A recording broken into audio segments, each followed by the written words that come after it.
Hey friends, let's understand what object-oriented programming, classes, and objects. Welcome to CodeLine. Let's see what is object-oriented programming. And before that, we have to understand why we need to use object-oriented programming. It enables the developers to reuse the code while developing a software. And it reduces the complexity of a complex software by breaking down into smaller. This is what it enables the maintenance, testing, and development easier. And for this object-oriented programming, there are four pillars, which are inheritance, abstraction, encapsulation, polymorphism. We learn about these four pillars in our future videos. Let's dive into what are classes and objects. To understand what these classes and objects, we take an example. Let's say we have a car, Mercedes Benz. The model of a car is A class sedans, and then year of purchase is 2026, and color of a car is black. Every object in this world has a behavior. So our car has a behavior of turning towards left, turning towards right, and starting the engine, stopping the engine, applying a brake, and acceleration of speed. These are all the behaviors of our car. So here the model, year, color, these are called as attributes, properties. Then these behaviors are called as methods because we implement the behaviors in terms of methods in the programming. So these attributes and methods are called as blueprint of our car Mercedes Benz. This blueprint is called as class. I think you may understand what class is. Class is a blueprint of an object. Here, our object is our car Mercedes Benz, and its blueprint is implemented in terms of class. And you can also understand another point here. The main role of object-oriented programming is to represent a real-world entity, a real-world object into the programming. So now let's represent our Mercedes-Benz into the programming. Let's define blueprint for our car. Class is a keyword we need to use in order to create a blueprint. And the name of the class I give here, car. Then I'm going to define a class attribute name equals to, I'm going to define car name, Mercedes Benz.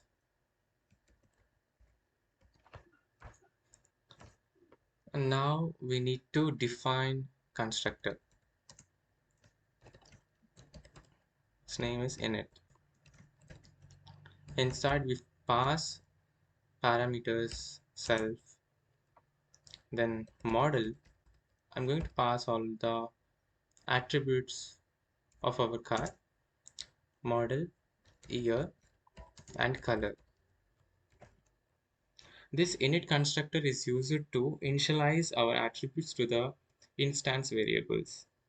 Instance variables are, we use it here, model, year, color are the few attributes we use it. This self keyword, I use it here to refer the current object. We have multiple objects, right? Mercedes as a car, it is having various models. So in that we have a car which is A class Sanders. That's a model of car we have, and we may in the future purchase some car, and that is related to this Mercedes Benz. So in that time we gonna need to represent another car. that we purchase it. So for a single class, we can define multiple objects. So in that time, to access a attribute of a specific object, in that time, this self keyword as a reference to the object we are trying to access an attribute. That's the use of this self keyword. Let's start initializing attributes to these variables. Okay, so to initialize the attributes to these variables, we have to give syntax like self dot model space equals to model. The self dot model references to the current object we are trying to access the attribute. Then similar to all the variables, self dot year equals to year. Then self dot color equals to color. So till now we defined the properties of a object. Now we have to define the behavior of our car. Now let's define behavior of our car. To define the behavior of our car, we have to use methods. That is, define. Um, I'm going to use start engine and self. We have to use self everywhere in the class because to reference the object. Now I'm going to return a string. The engine is started.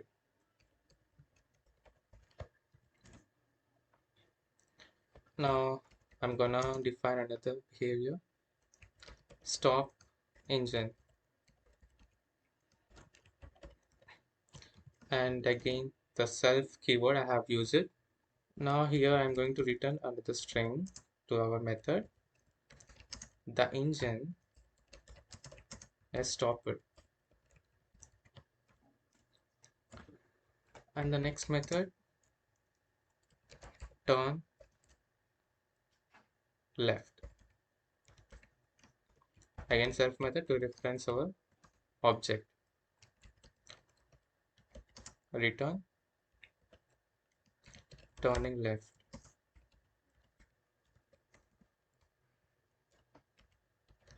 Define turn right.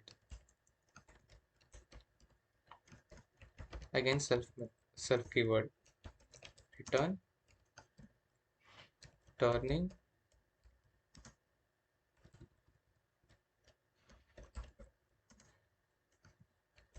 right. Here also.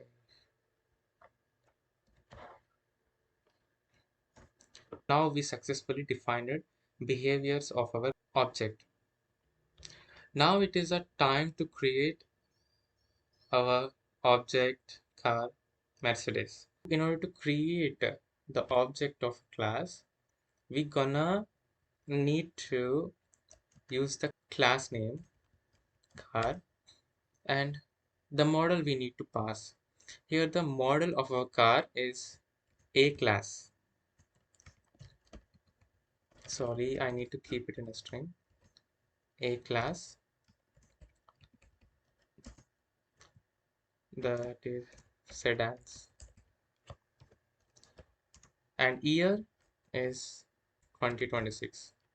And this is in this year we purchased our car, and then color of our car is black. For identical purpose, we use car 1. This enables the one object to interact with another object. We assigned our object to a variable car1 to make it an identical, and then we are going to access the attribute of our car, that is model. Okay, for accessing the attribute of our car, car1 dot, the name of the variable is model.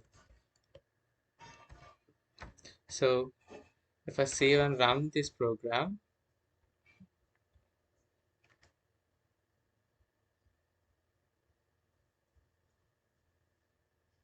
A class sedans.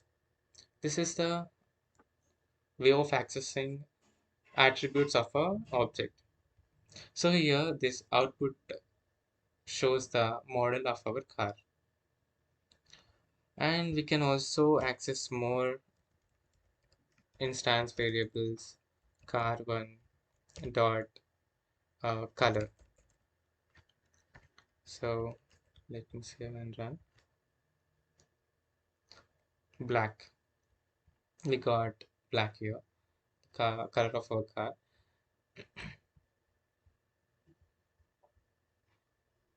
So let's start the engine of our car. Okay, so to start the engine of our car, we have to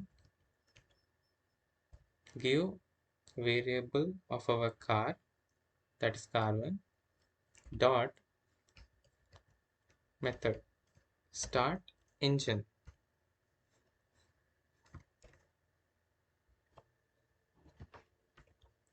So it will start the engine.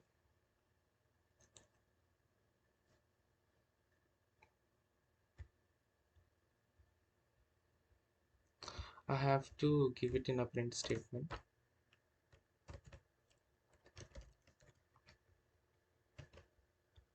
So now it gives the engine is started. So now let me access another behavior, that is car1 dot stop engine.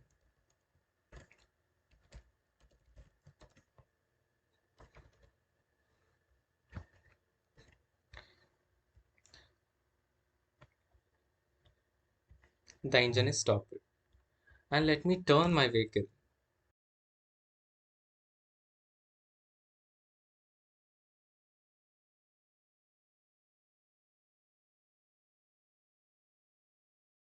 Turning left. This is how we represent an object in the programming. For a clear output format, I will show you accessing all the attributes and methods. This is our output format.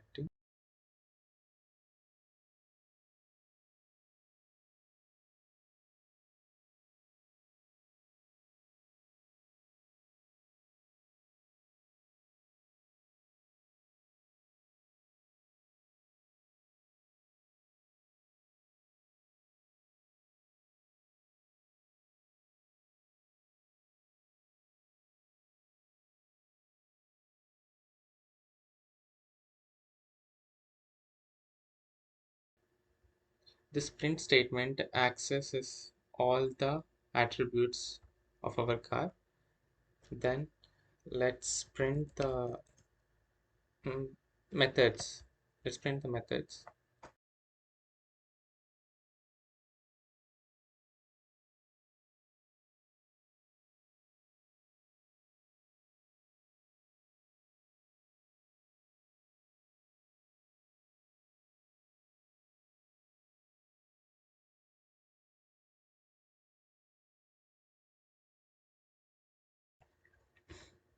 Let me run this program. So it shows the all the attributes which I have access to. So uh, name of our car is Mercedes Benz. Model A class sedans. Year of purchase 2026. Color is black. And we accessed the behaviors of our car, which is in the form of methods. The engine is started, the engine is stopped, and turning left, turning right, like this. We can also define another object if you want to. For example, we purchased another car, that let's say it is a car 2, it's our second car, and then car, because the second car is also possesses the same kind of attributes, So the model I'm going to give here is I purchased, let's say we have purchased a C class Mercedes Benz.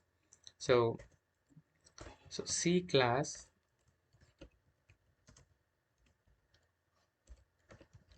sedans, and year of purchase is in 2026. It's not in, yeah, let's say it is in 2026. And then color is silver. So this is our second car we purchased it. Okay, now we can access the attributes of our car like this. In order to get the details of both of our objects, I'm gonna use a list. I'm going to place these two car objects in a list so that I can able to access both the objects one after another. I'm going to place it in a loop. Like for example, um, ls1 equals to, in a list I'm going to pass these two car objects, car1 and car2. Or instead of this I can also place it like this.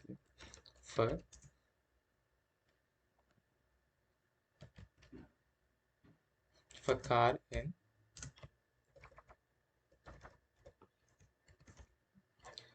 I'm gonna place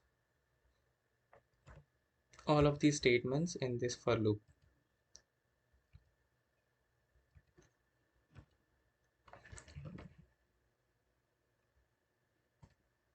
I just need to change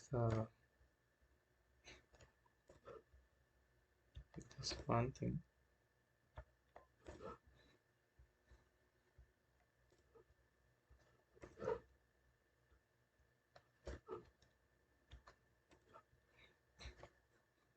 At last, print a new line.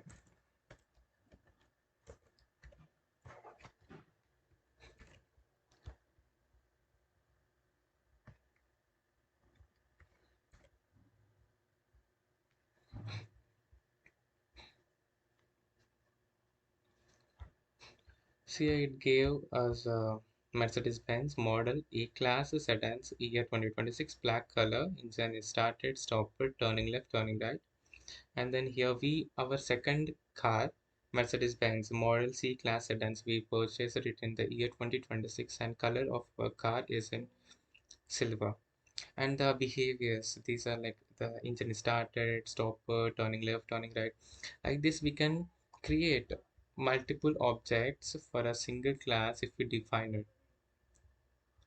That's the end of our video. So I hope you all understand what are classes and objects. We will meet in the next video with the concept of inheritance. And at last, don't forget to practicing until you get an idea what are these classes, objects, and how to access the values. Thank you for watching.